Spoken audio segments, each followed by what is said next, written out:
It started with freedom.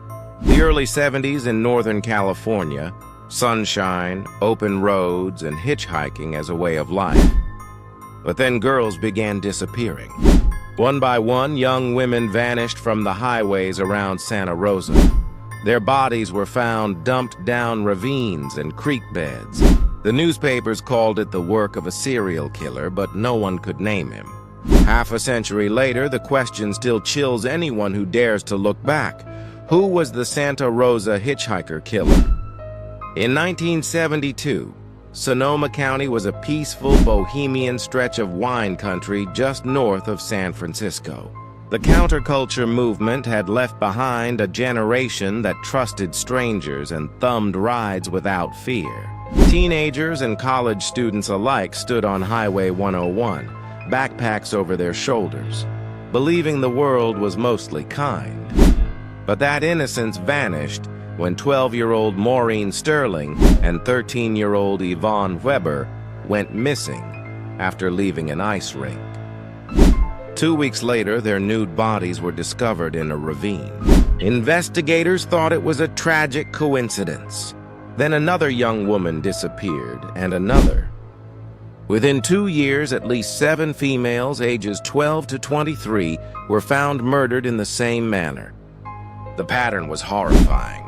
All were abducted while hitchhiking. All were stripped and dumped along rural roads. The press began to whisper comparisons to another Northern California monster, the Zodiac Killer.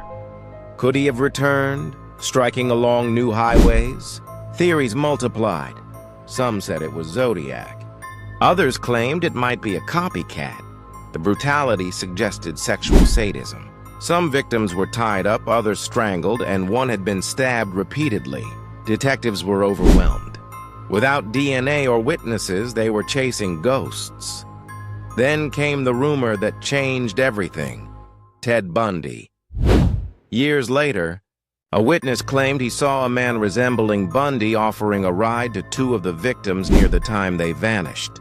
Bundy's known travels placed him in the West Coast during those years, but nothing was ever proven. The Santa Rosa Task Force interviewed hundreds of suspects, drifters, truckers, local men with violent histories, but the killer always seemed one step ahead. The cases were linked by geography, timing, and method, but every trail led to fog. Even with new DNA testing decades later, no definitive match has ever been found. The most haunting part? The killer may have walked freely among the community long after the last body was found. Some officers believe the murderer was a local man, not a famous serial killer, but someone ordinary who knew the back roads too well. Each victim had a life, a dream, a family. Maureen, Yvonne, Kim, Lori, Carolyn, names that rarely appear in headlines anymore.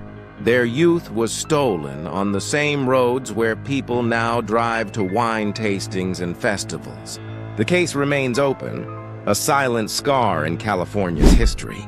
The Santa Rosa Hitchhiker murders remind us how thin the line between freedom and danger can be. What began as a symbol of youthful trust ended in horror. Somewhere out there, the person responsible may have grown old, living with the memory of what he did.